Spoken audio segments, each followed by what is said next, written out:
Today, I'm Jason Brown with One Ten Craft Meatery, and I have Mike McNeal here today from One Warsaw. And today we're going to be learning a little bit about some Southern food culture. Today we're going to learn how to cook some shrimp and grits with Mike. So, Mike, tell us a little bit about yourself and how you came to be in our kitchen today. Well, I'm a Warsaw native. My family has been here for over 60 years. I was born and raised here myself. I came to be here through One Warsaw, and One Warsaw is a great group. Support them. yes, it's a very good group. I've done a few things for them. I did their Juneteenth a couple years ago. I came to that, and I also did one of their celebrating us. Right on, right on. Yeah, I heard you had a little food booth out there. Is that something you're looking to kind of progress into, get into the whole food truck world, maybe some catering worlds? Yes, it definitely was, but I don't know now. I With understand. this whole virus thing the going whole on. COVID thing. but you I have a never whole know. restaurant for sale if you want it, so just let me know. But all right, well, we're gonna go ahead and dive right in. So, Lyle, if you want to take a quick look, we'll look at some of our ingredients that we have prepped out here today. We've got our raw stone grits. We've got our shrimp, our sharp cheddar cheese, 6 slices of bacon, some parsley, lemon. We're going to turn into lemon juice, our garlic cloves, and our green onions. This is what's needed to get a beautiful Southern shrimp and grits dish rolling. So we'll go ahead and get started. First things first, we've got our water boiling on the back burner. And what's going to be the first step, Mike? The first step is going to be to fry the bacon. So Fry the bacon.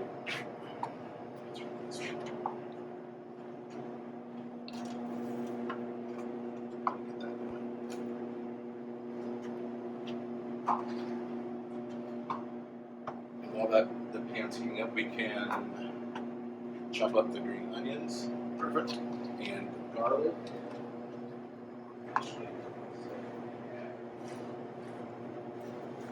Do we put any olive oil in the saute pan for the bacon? You can, but I would just use the bacon grease. Deal.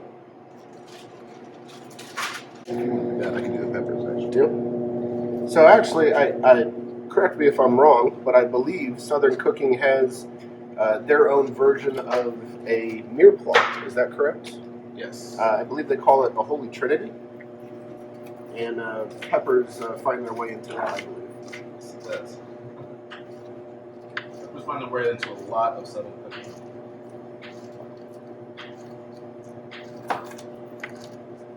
I love peppers myself because they have great flavor. They're naturally sweet, which is what I love about them. Yes, they look beautiful in a dish. So what gravitated you towards shrimp and grits? Like when we reached out and we were like, Mike, we want to learn a little bit about Southern food. What made you like lean towards the shrimp and grits as your first option? Well, that's an interesting question. Actually, it'd been a while since I had shrimp and grits, so I'd been craving it for the longest. So this was just a selfish move. And kind of, I love it. was That's good. because I'd been craving it for so long, and you really don't find shrimp and grits up here at all. Sure. In the north. Well, so weirdly enough, so I grew up in Warsaw, and I didn't know. I grew up eating something called cream of wheat, Yes. right? Yes. And now, Oh, for my my entire childhood, though, I was not aware what cream of wheat.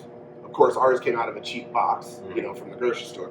But I was unaware of what like the actual like authentic cream of wheat was supposed to be until I got a little bit older, and I was like, oh, this stuff isn't just this like clumpy weird thing that we add water to. Like it can be a beautiful dish. Yes, it And can. I didn't learn that until later on in life.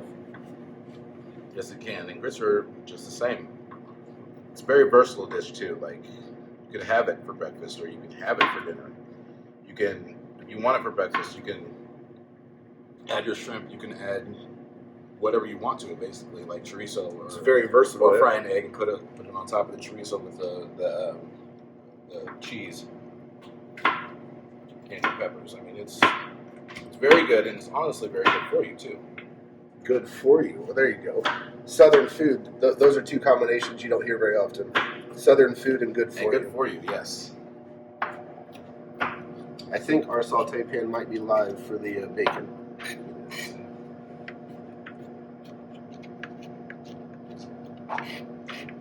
So where's your family from, Mike? Okay, my dad comes from deep South Georgia, a little town called Metter. Metter? Just outside of Savannah. Okay. Savannah. Okay. Fingers crossed. I hope that works out for you. Georgia is a beautiful state. Oh yeah, Georgia. I grew up going there every year. A little backwoods town that my dad comes from. Literally has like 2 stoplights. Okay. And we would always make the trip to the old homestead where he basically was born. Okay. And what kind of food did your dad grow up consuming? So his family was sharecroppers. Okay. Which, if you know anything about sharecropping, Let's act as if I don't. it's kind of a step above slavery, but not too far from it. But they grew up working very hard.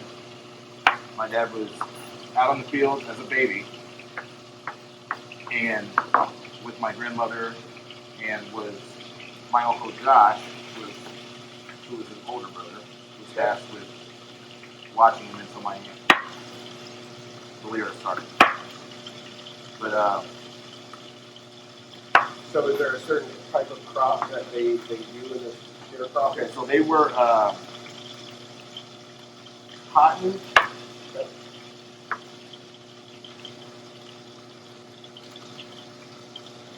Can't remember what else, but definitely cotton farming. Okay. So he would always talk about picking cotton at a young age and filling bags. And unfortunately, my grandfather pretty much worked himself to death. Sorry to hear that. But they got by and actually had a good life. That's awesome. You know, one of, and this is obviously coming from my perspective, which is obviously different in this scenario, but one of the things that I've always found remarkable about like Southern style cooking, and it's something that I've always tried to teach, whether they're my cooks or even customers, is that food should be an emotional thing. Oh, it definitely. Like you shouldn't just eat to eat. I think we're looking okay. I'm gonna grab some tongs. Yes, please. But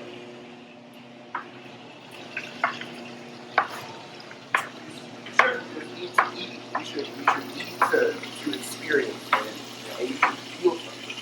And I've always felt like when you eat, whether it's at a nice soul food restaurant, whether it's in somebody's backyard or the boondocks or whatever that is, like it is.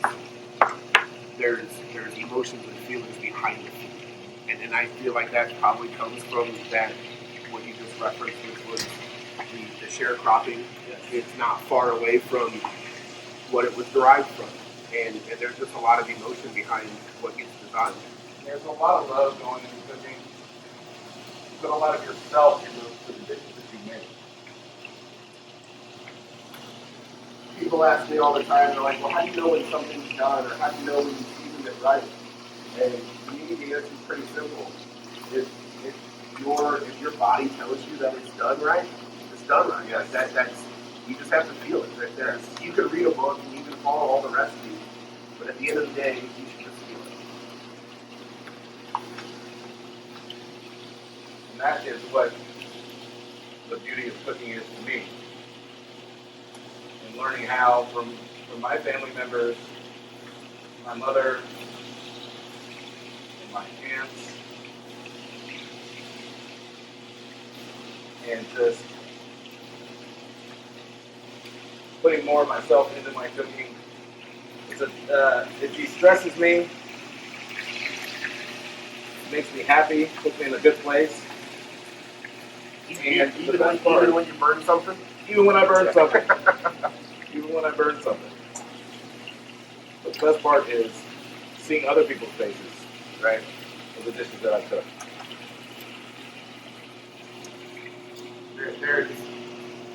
There's no better gratification than when you put food down in front of somebody and you know, cook this meal for a couple hours and put all this energy into it, and you watch them take that first bite of food, and you can just like see it go through their face. They're just like, that hits the spot. Yes. Like that's a beautiful thing. Yes. Definitely is.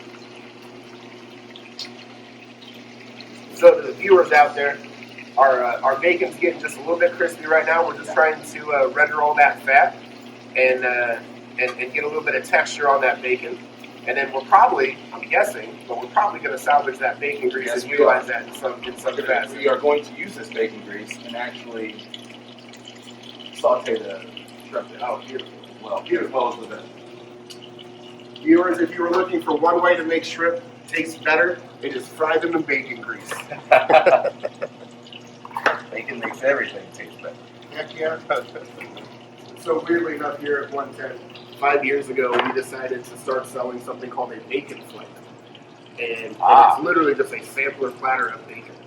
And I remember the first couple ones that we ran out to people, they would always come back and they would say, are you really just like selling us a cutting board of bacon? And I'm like, yeah. And then they eat it, and then they go, thank you for selling me a cutting board of bacon. Because like they wouldn't normally buy it, but then once they eat it, they're kind of like, all right, like bacon's bacon. Bacon. Like I'm happy. Bacon's good. Bacon's really good. And I actually had that. Oh, have It it? was really good, yes. I came here for my birthday a couple years ago.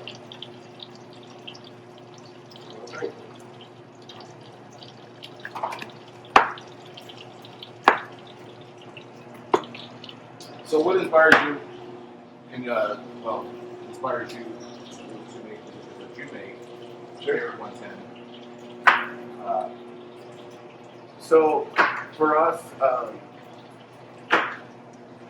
you know, and we could probably correlate this a lot to a southern feeling is Warsaw has so many different cultures, that has so many different people that have ended up in Warsaw or grew up here or whatever, however you want to look at that. But you know, and One Warsaw is a really great group to kind of showcase some of what Warsaw has to offer.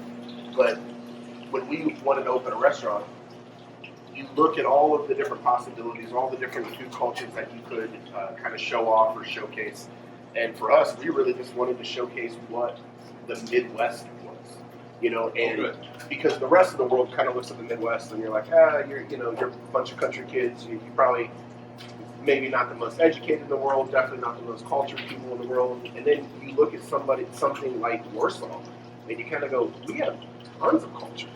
Like between the orthopedic communities and Grace College and the lake communities that we have, like we bring people in from all sorts of walks of life.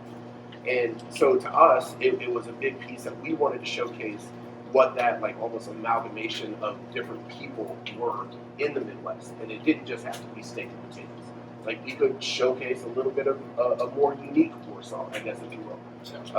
So that was a big piece. The other piece for us was we wanted to share honest food, and that's kind of a weighted question. We don't need to go too far in that, but we wanted to be able to go to sleep at night and wake up every day knowing that what we're giving people comes from our hearts, and it's not just about dollars and cents. It's about feeding people. It's about being nutritious. It's about kind of the emotions that we're talking about in food. We wanted to be able to show that to the people, and that was a big piece for us. Yeah, that's a big thing for me too. I want to bring my passion and showcase it to the community. Share it.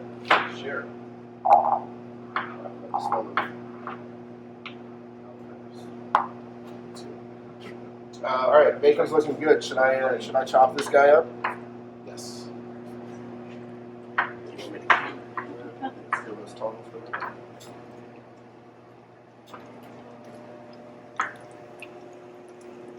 So I'm gonna lay this bacon out here on this towel right here. Just a little, pull some of that grease off the top. We're gonna salvage all that.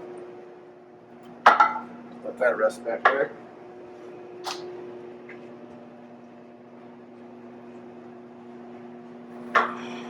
So shrimp and grits is a great example of another thing that I like to talk to people about when I'm trying to teach them the balancing act between things like flavors and colors and textures. But shrimp and grits is a great example of that because when you look at a component like a grit, it is a very soft component, right? And so then that's why something like this that we're looking at with this crispy bacon, we're going to start adding in different elements that are going to give us that textural change in our mouth. So not every single bite of food is going to feel or give us that like baby food vibe, you know. So like you could have soft or quote unquote mushy food in your dishes, but you do have to have that balancing act, which is really nice. Yes.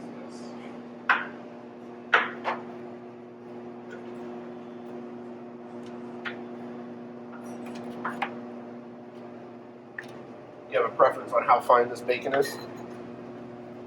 Not too fine. Not too fine. Rough chop. Yep.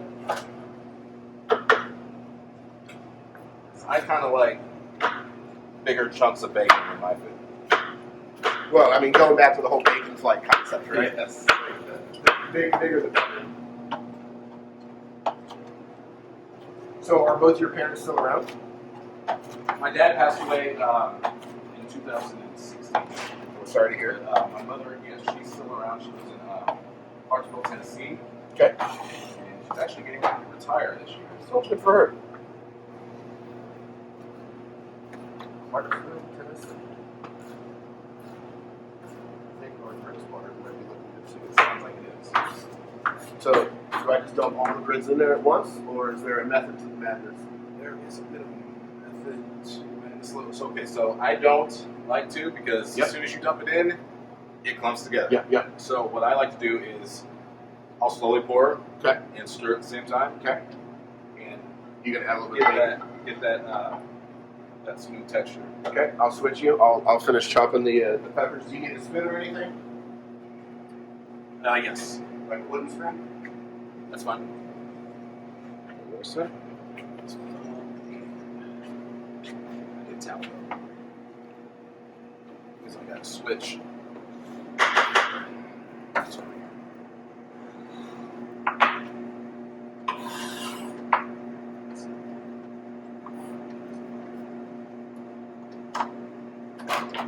Okay, this isn't turning on.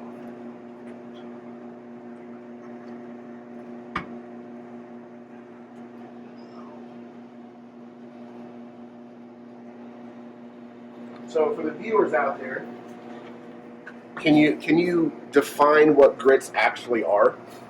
They are okay. So it's. Have you ever heard of hominy? I have. I have, but that's an unfair. My guess is our viewership probably has not. It's I love hominy, and I think hominy is a very underutilized product. It is. It's incredible. It is. It's very delicious, actually. Basically, what grits is just ground up hominy, and it's kind of in the corn family, but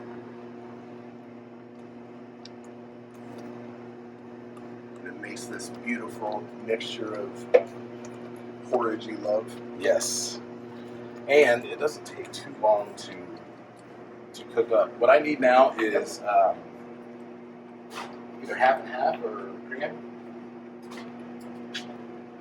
and The cheddar. Cheddar right here behind you. And how much cream do you think you need? probably about a fourth of a cup. Okay.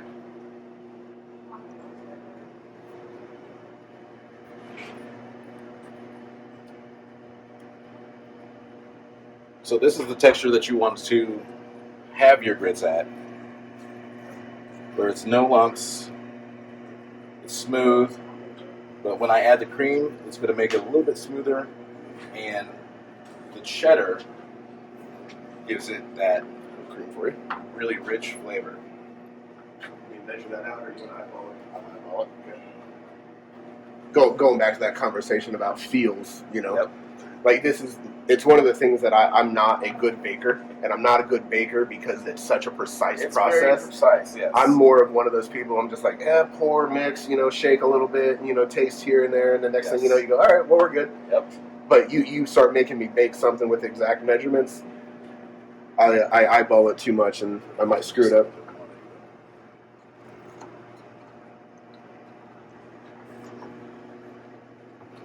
Cream just added the creaminess.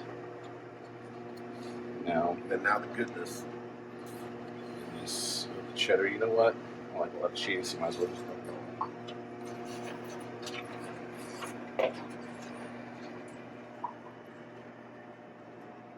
cheese will melt into it. It does give it kind of an orange color, but flavor. That's what we're looking for. Beautiful. And it's always good to keep stirring your grits too. Okay. To keep it from burning the bottom, or what? To keep it from burning the bottom and clumping up, but definitely from keeping it from burning. That's gorgeous. So I just, as an observation, I've noticed you haven't seasoned yet. Is there a reason, or is there a technique behind that? I actually thought you seasoned the water. Fair enough. Salt the water, well, look at that. That's all right. See, that is called communication error. That's all right. So we can still throw some a little bit of salt in here, a little bit of pepper. I got you. Salt. A little S&P action. It doesn't have to be in the water, so you can mix it.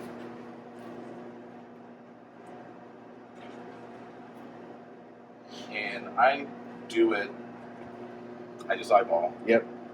Back to that whole feeling thing. Yeah. And of course, I got a taste too. But yep. Need a little tasting spoon for you. Thank you.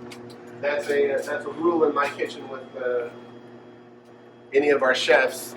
We rule have tasting spoons everywhere, and the answer is you never send it out to a customer unless you know what it tastes like. Yes.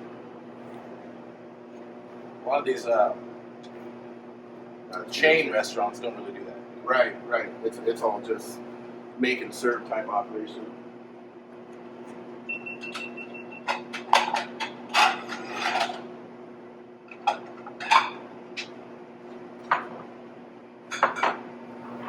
I'm going to pull 2 plates down. I'm assuming we'll plate the 2 plates once we're ready.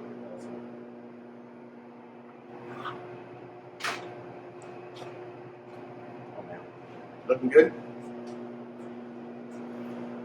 That is delicious. That is delicious. You can set that spoon right over there. Cool. So the next step, then I'm assuming, would be we move on to the shrimp portion. Yeah. Shrimp portion. Love So you've got them. So they're all sitting up top there, already veined, peeled, trimmed, and ready to rock. So this is a lesson that I learned a long time ago. Is that since we are looking to knock out about 2 pounds of shrimp, we're going to split it up into 2 processes. Because for the viewers out there, if you're ever cooking something in a saute pan, one of the first rules you have to understand is that when you look at the quantity of these guys here, if I put all of these into one of these pans, what will end up happening is I'll end up steaming them instead of sauteing them. And you won't get that natural caramelization on the shrimp. So by doing this in 2 separate pans, I'll be able to give it enough surface area that I can actually sear those shrimp and caramelize them instead of steaming them. Just that has nothing to do with shrimp and grits. That just has to do with cooking.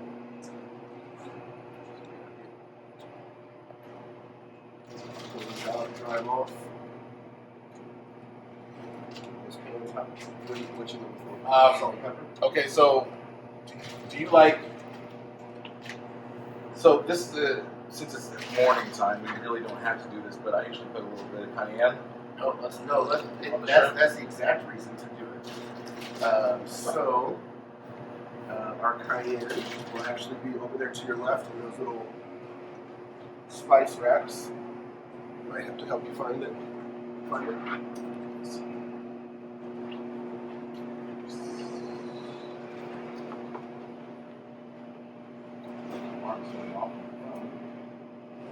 So you're saying since it's morning, you don't want to light anybody up? Is that the theory there? I don't know. But I'm cool with it. I say the camera crew needs to wake up a little bit. They're kind of quiet. It's called Bloody Mary. Right. Exactly. Yeah. And we can see who can go the hottest. Always down for that. I like my food to have a little bit of a kick, but not so hot that you can't taste the flavor. Just enough to liven you up a little Yes. So just one habanero, not two. bit. Right. Yeah. Okay. And a little salt and pepper action. So for the viewers out there, the reason that I put these on the towel is because you can see that there was a little bit of water that they were sitting in, and by moving them over to a towel, it will actually remove that water, which will help in the actual searing process instead of that water turning into steam and then steaming the shrimp themselves. Now, is it going to ruin your dish if you steam the shrimp versus sauteing them? Not at all. But it is a very different, going back to that conversation about texture, when you get that hard sear, you're going to get that crunch, that crisp on the outside versus just a soft shrimp. All right, so we are live on that pan. And I'm assuming shrimp and then veggies? Yes.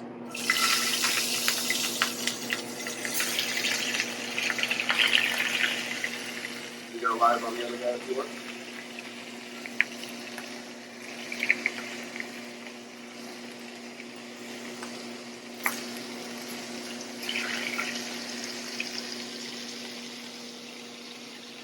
Beautiful stuff.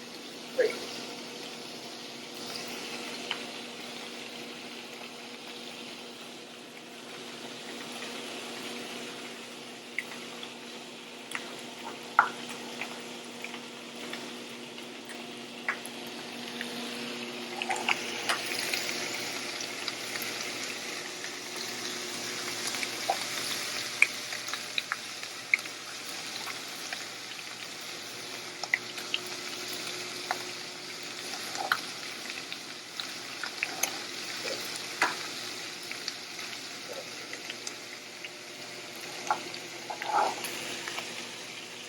Travis, we grab another set of tongs back there. To your left. Straight, left. Straight, left. Bam. Wait.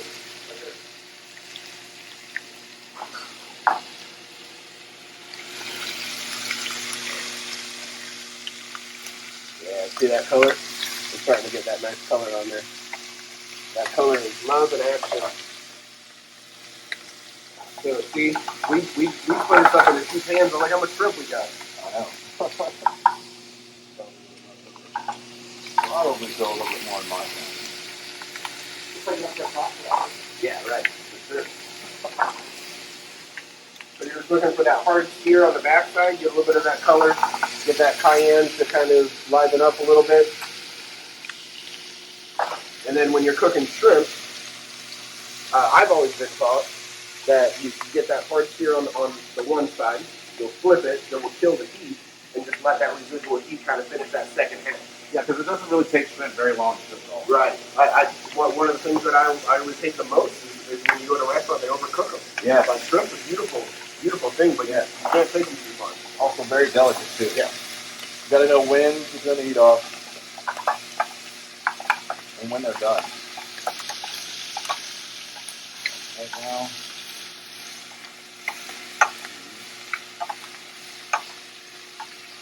Bacon, grease, shrimp. That's the key, friends.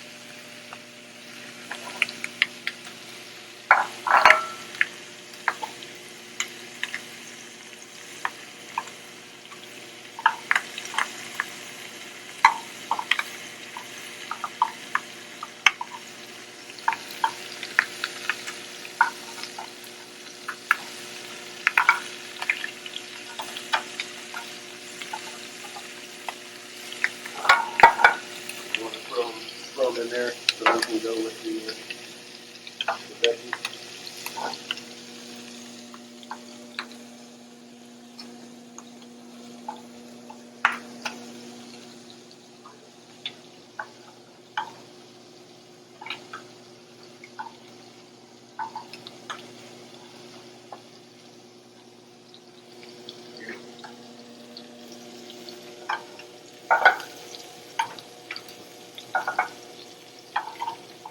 lot of people didn't.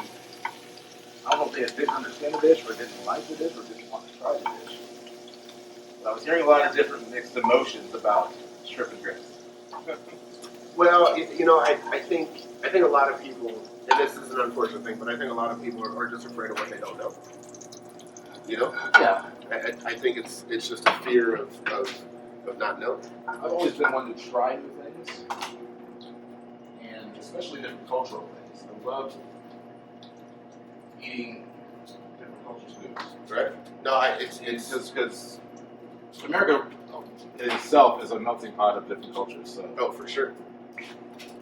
the foods that are here are already from different cultures. So we do half a kind of HP. It's always good to have that open mind.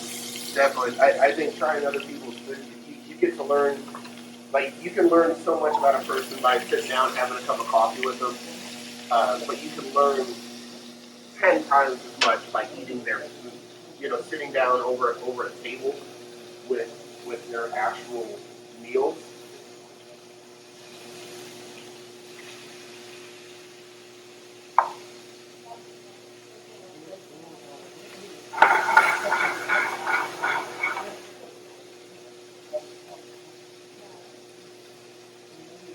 Find out a lot about people. Definitely.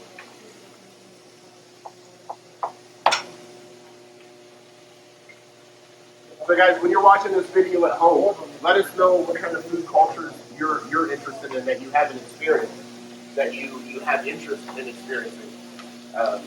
I used to travel to Jamaica, and I have a good friend of mine who lives down there, and sitting on the beach eating just, you know, a simple rice and peas, which isn't even rice and peas.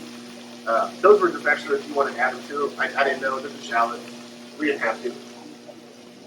No, we don't have to. But sitting on the beach eating some jerk chicken and some rice and peas, like, is it the most magical dish in the world? No. But this guy stood over the grill, like, you know, the barbecue for 4.5 hours cooking this chicken. Like, that's the beauty behind eating somebody's food. When I went to Jamaica, okay, so we had jerk chicken. We went to the Sandals Sure. restaurant, you Sure. know. We had the very nice fancy restaurants and everything down there.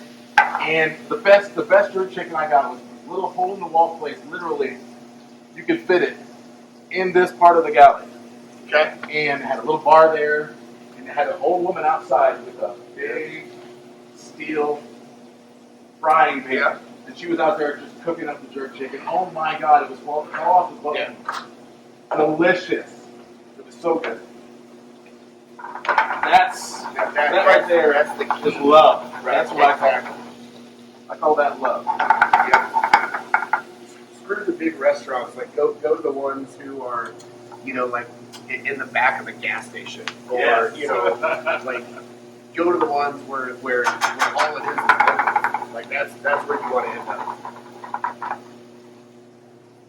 Not where tourists are. Oh. All right, so A bread. sure. I thought I cooked this up. We'll do it in a little butter. We'll keep it nice and southern healthy. We'll, there I'm should a huge fan of butter. back on that back table back there, should be a block of butter. We'll just toast up some butter. So you can see here, I've got. Yeah, we can use that. Drawn. We can either one. Use the drawn. So we got a little bit of color on our veggies. Mix them together. We'll let those rest back in the back until we're ready to plate. Now we've got this guy cooking. Shrimps resting. Throw that in there.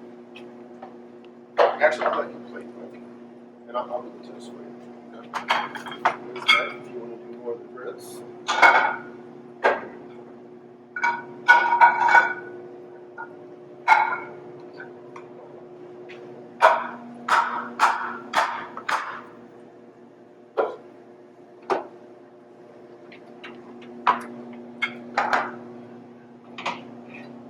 Kind of warm, careful.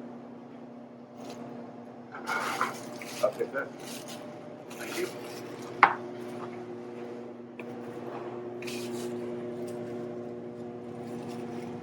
So what is Southern Georgia known for?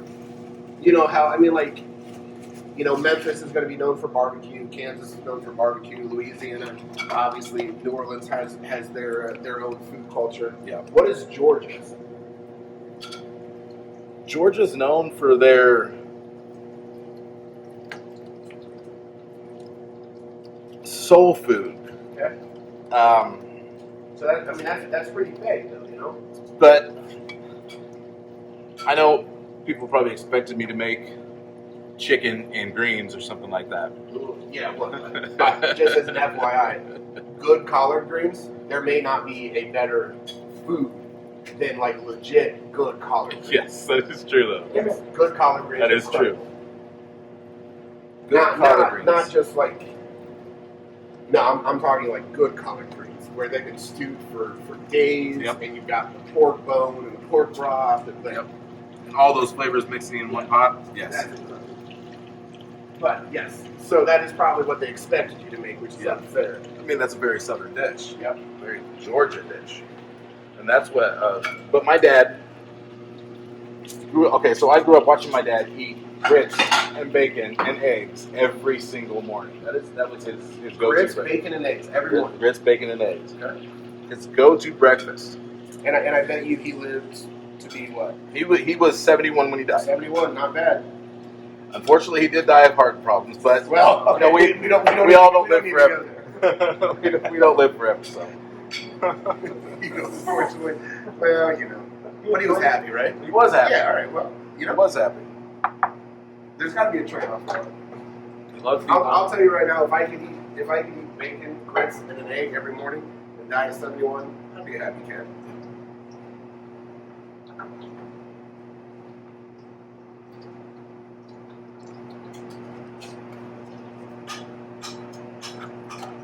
I always joke with people, a lot of times I'll get the question, they'll say, why is restaurant food so much better than when I cook at home? And I go, well, it's pretty simple, actually. At home, you're overly cautious with how much butter and how much salt you use. Yeah. At a restaurant, you don't know how much butter and salt. You just want it to taste good, right? Fortunately, I am not cautious at all with that much butter. It's okay. Sometimes I oversalt, but Right. There are tricks in the food world though to alter your oversalting capacity. Add back in a little bit of starch, so like a potato or something to kind of absorb it.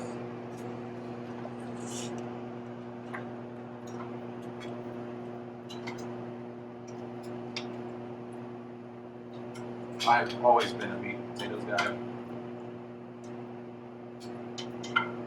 So I had to have some sort of starch in my dish. Oh yeah. And bread. I always think that every good meal should have a good bread to go along with it. Oh, I definitely. I'm a sucker for a good piece of bread.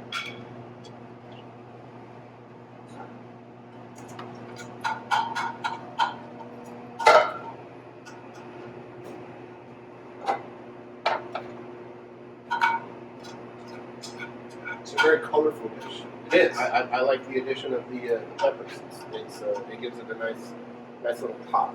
Not only does it give it good flavor, it's good. And once that parsley hits, that lemon juice and that bacon, I gotta grab a juicer real quick.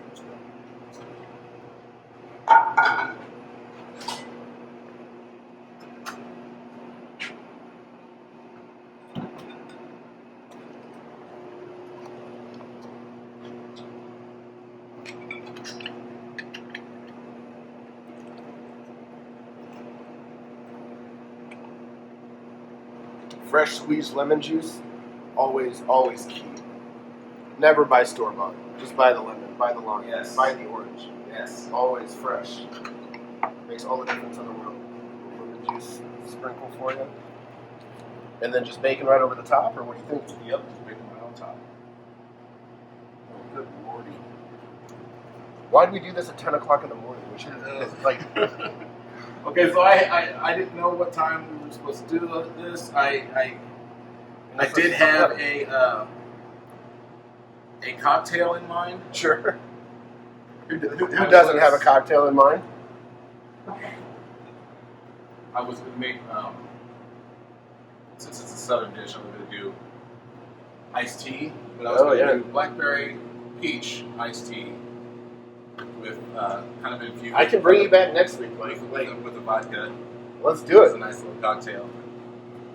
All right, Trev, will you move that stuff over there? We're going to change gears a little bit and just do a little plate on that side.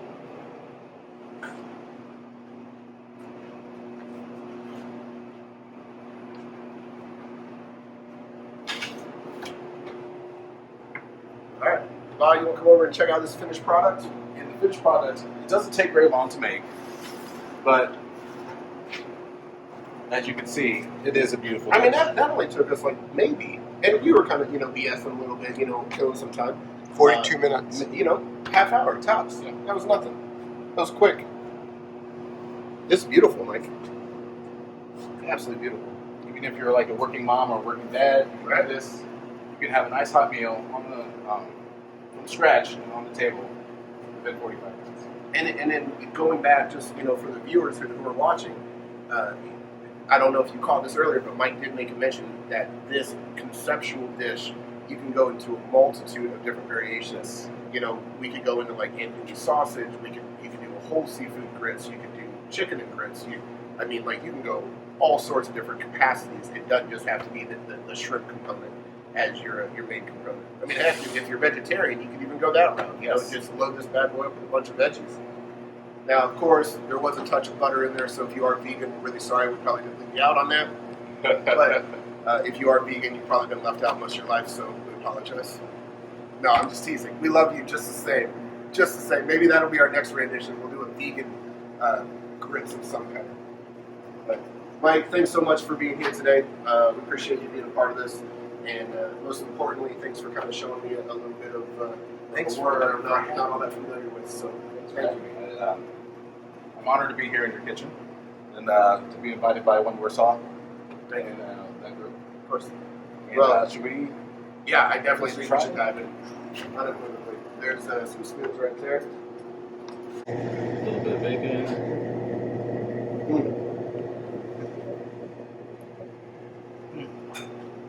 I'll wash my shrimp. You are welcome in my kitchen anytime, my friend. Mm.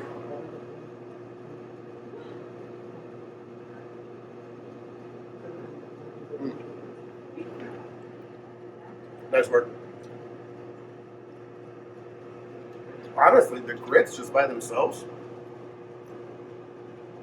I mean, just that, like the heartiness and like the sweetness from all that cheddar cheese and then that like brightness of the lemon juice, that's incredible.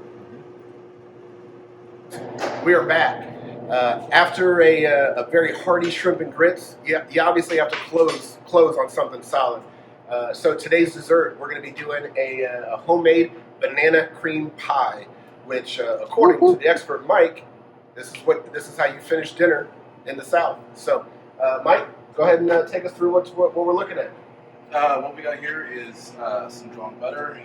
We got some graham crackers right here. I'm assuming this is going to be for our crust. It's going to be for the crust. Beautiful. It's gonna be for the You crust. never go wrong We with some have graham crackers. 3 boxes of banana pudding. Very simple, store bought. You don't need to complicate it. Yes. And this is the instant, not the cook and serve. Although you can do the cook and serve, it just takes a lot longer. It should, of course, got to cool it. We got bananas, we got Cool Whip, and some milk to go with the pudding. Perfect. Okay. So step one, I'm assuming we make the crust. Perfect. So we just slowly add the butter into the graham crackers, kind of mold it together until it can start to be almost like a press form. Let me know if we need a little bit more drawn butter on that. While Mike's working on that, I'm going to weigh out, I need 5.1 ounces of my instant pudding. Instant pudding, pops. Yeah, we're going to need some more butter. More butter, you said? Yes. Perfect. I got you. I got you covered.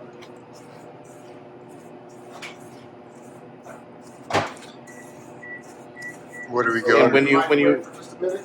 when you put the butter in, You don't want it to saturate at all. You want to just kind of moisten. That's a good word to say, but you want to kind of moisten the graham crackers so you can just press it into the pie pan. Because throw it in there in the oven, right? Yep. And what temperature is that oven need to be on? Yep. 375. Perfect. 375 it is.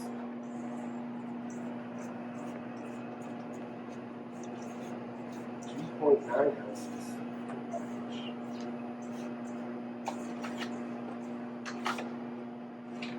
Just check on the butter.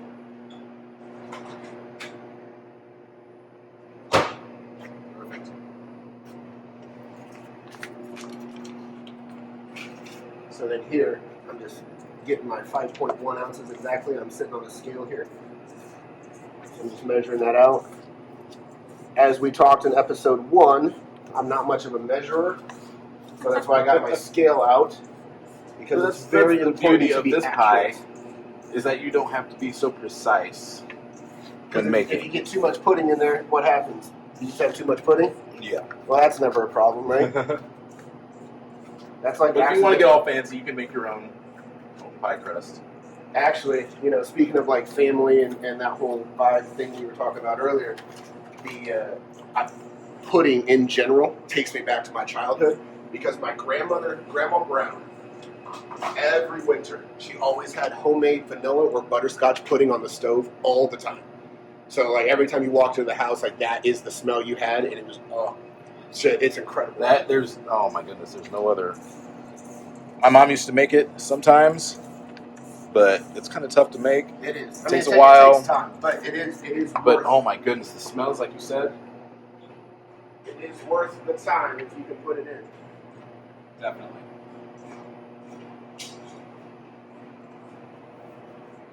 Need more butter on that?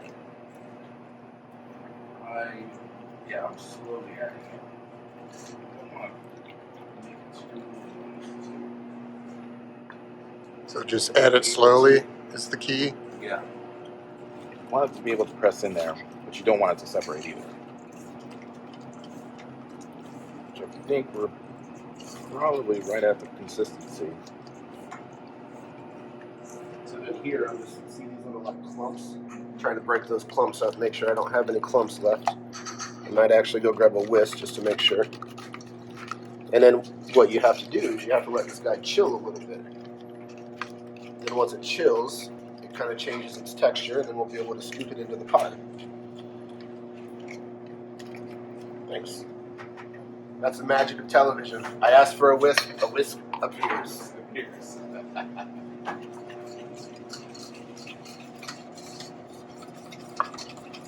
So you can kind of see what's happening. Another thing I like about this is Texturally, it's tightening up a little bit. you get to use your hands too. I like using my hands. I mix everything with my hands.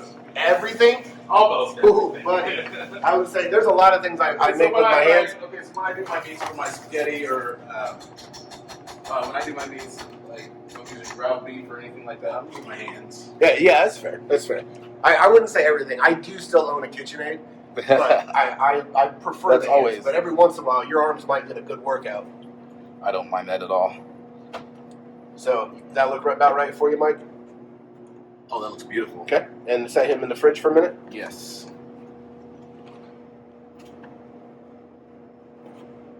Now you only want to set them in there for about 30 minutes. Okay. Just enough to take the room temperature warmth off. Yeah. See, what I'm doing right now is just pressing it into the bottom first. And what's left in the bowl, I will go along the sides and press it up the sides.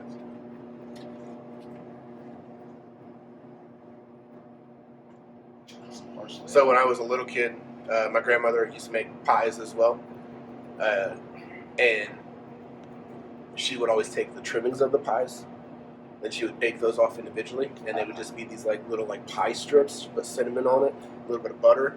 Oh my god, incredible! Yes. Cinnamon, sugar, and butter. Right, simple. And that's the thing that I love about food is that food takes you back to a memory of something all the time. I don't care where you are. I don't care who you are.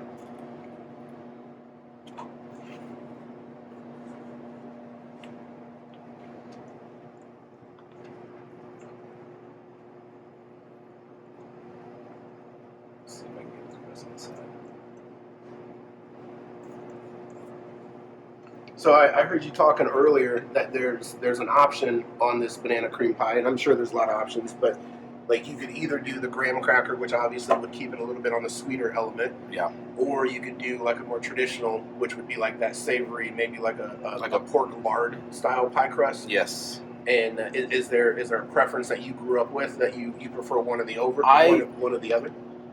I prefer a flaky,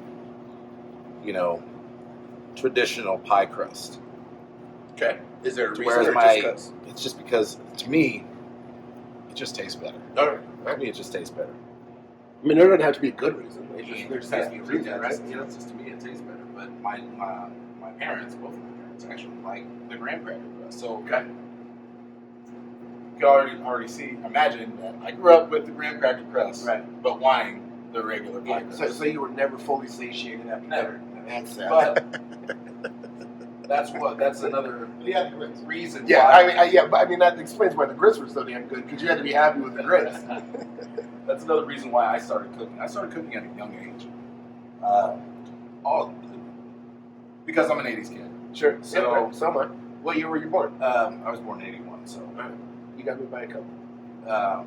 So my parents, of course, worked all the time. We're always out of the house, and basically my older brother and sister were there. Well, neither of them cook. Okay. My sister kind of does. My brother definitely doesn't. So, growing up watching my mom in the kitchen, I always wanted to help. Sure. So when they were gone, I'm hungry. Right. I'm not going to eat my brother and sister's food, so I'm Right. going to start making it myself. So the very first thing that I started making was mashed potatoes. Okay. And Well, and mashed potatoes, although might seem simple, they can be screwed up very quickly. can be. They can be. It's an actual art form, I believe. Definitely. Because my mashed potatoes is 40 years of trial and error. 40 years.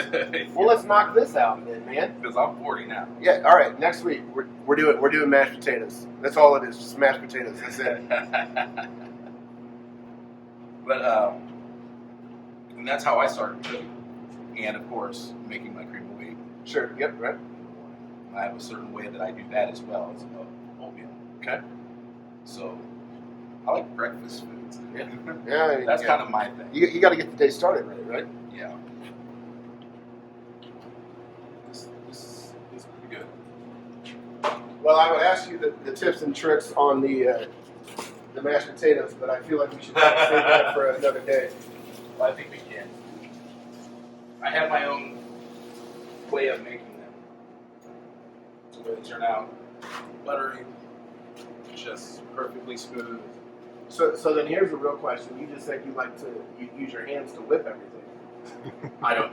All right, Not with the I was going to say, because the potatoes are something that Not yeah. with the mashed potatoes. Yeah, I was like, by the time you're done with mashed potatoes, you're like, you know what? I'm taking a nap.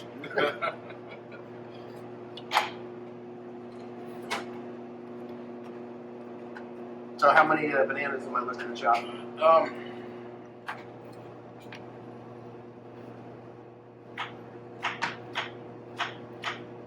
You can do all three of those. All three? Perfect.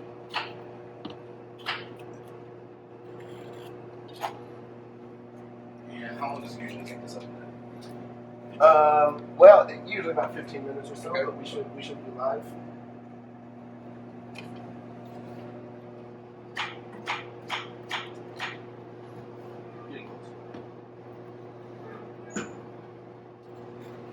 And the pudding is right here.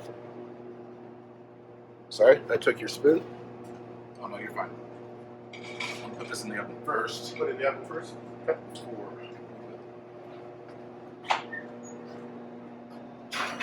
So you have to gently bake the crust first, Yeah.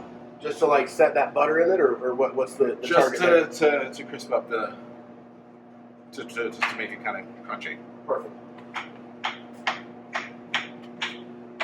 Crunchy is key. Bananas are live. Oh yeah, I'd already made mine. Right, yeah, so I saw, so earlier he came in and we were talking about that combination between that graham cracker or pie crust. So we're actually making two different worlds. So we're making a pie crust one and a graham cracker crust one today.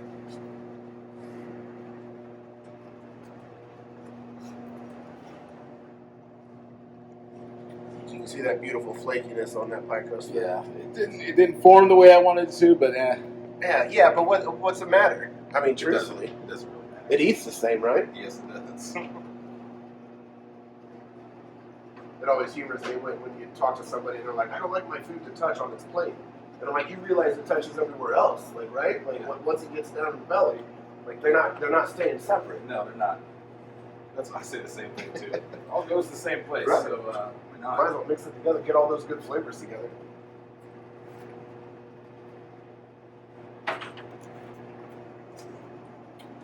And then there's a lot of different avenues that you can do, but we today, for ease, and for you guys, you can just buy pre-made Cool Whip, and we'll just spoon it right on top. But if you want to get crazy, you can definitely make your own Cool Whip, which is the right way to go. But we're trying to make things easy for you guys. And if at you home. got the mixer for it. Right. Or you can go like Mike said and just use your arm, but you'll be exhausted. That I can assure you. Although I have done that before. Made homemade. If you made your own butter, Yep, you can definitely make your own butter. Buy a gallon of heavy whipping cream and just let it roll. Knife.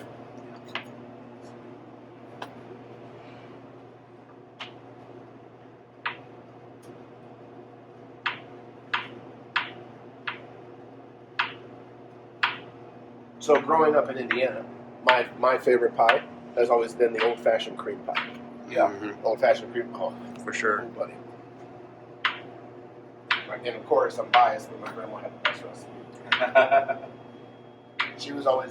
We grew up out in the country, and so she always used pork lard for her pie crust. Not many people know that trick. Oh, that is. I mean, it's, like I said, I'm biased, but that is the key. If you want your pie crust to turn out like flaky and absolutely delicious, definitely use that lard. Layers and lard.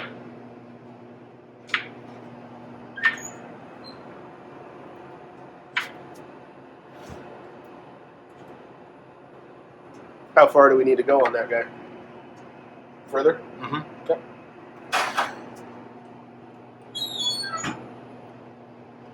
You'll see it kind of brown. Okay.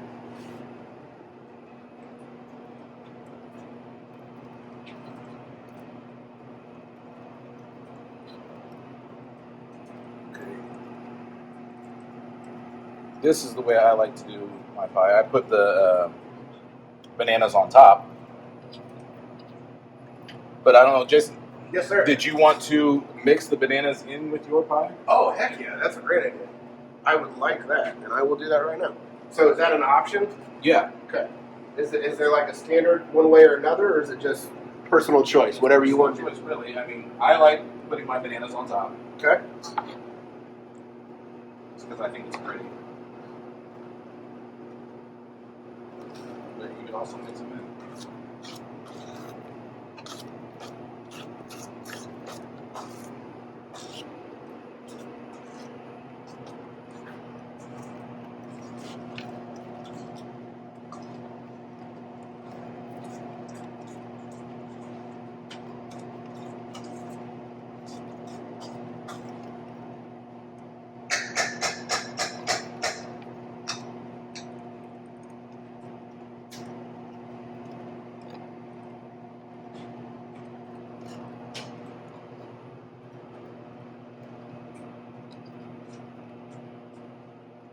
Oh, that's beautiful, Mike.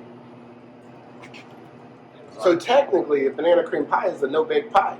Yes, it is. Right? I mean, the only thing you'd have to bake is that crust, It's right? that crust, yeah. Okay. And that crust usually only takes like 10 to 12 minutes at the most. Okay. But this graham cracker crust will only take maybe 8 Okay. at most.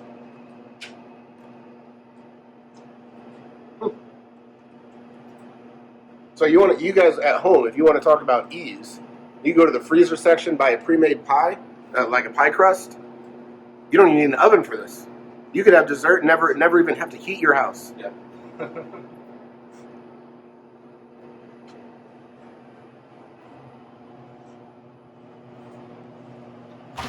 Once again, this is also good for those working families.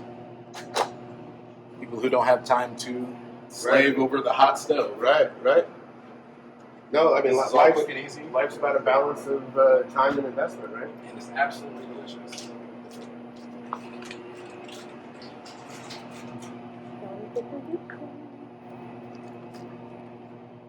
And since he's using the Cool Whip, I'm using the actual whipped cream.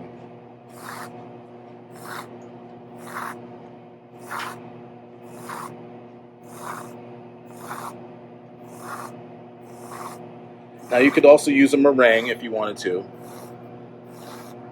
If you wanted to get fancy with it.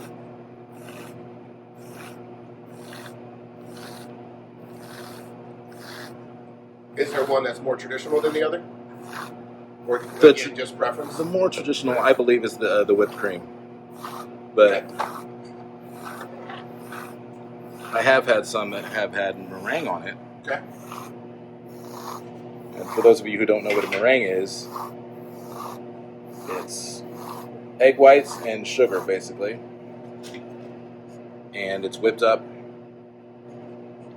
Because it into almost looks peaks. like it almost looks like a Cool Whip. It almost looks like a Cool Whip, but it's kind of got a marshmallowy texture. And then that's the stuff that they usually brown, right? Yep.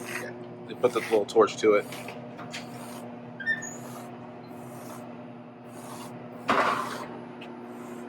Oh yeah.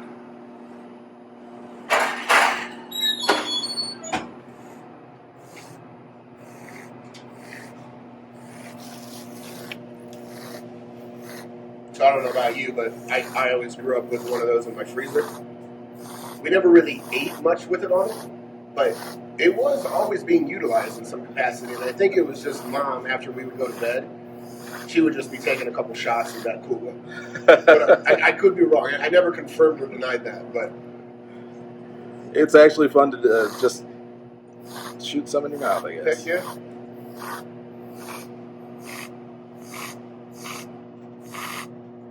There we go. Beautiful, man.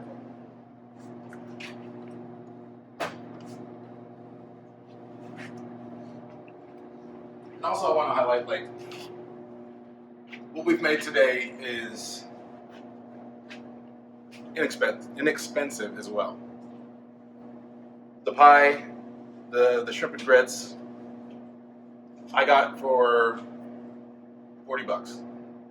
All of it. And you could easily And it the feeds- amount of food could easily feed 4 to 6 people. Yes, and it feeds 4 to 6 people, and you can feed your entire family, and you can possibly have leftovers. You know, I mean, but it's very inexpensive, but and very delicious. That's awesome. Little bit of time, a little bit of effort, $40, feed 6 people. That's an easy Tuesday night if you ask me.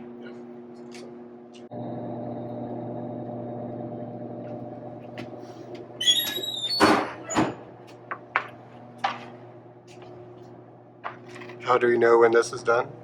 Okay, so this is actually this isn't done. Not quite. Not quite. Should be a little bit drier, right? Yeah. So short of the magic of television, we're not going to wait because we already have Mike's beautiful one. So we would bake this a little bit longer, dry it out, and then do the whole process identical. We'd stuff it, top it with the Cool Whip, cut it and serve. Slide over here. So guys, in closing, thank you so much for joining us today to learn a little bit about February Black History Month, learn a little bit about Mike, and some extremely affordable and incredibly delicious food. Thank you to Mike. Thank you to One Warsaw. We appreciate you guys joining us and look forward to the next one. Thanks, Mike. Thank you. Thank you, guys. Cheers.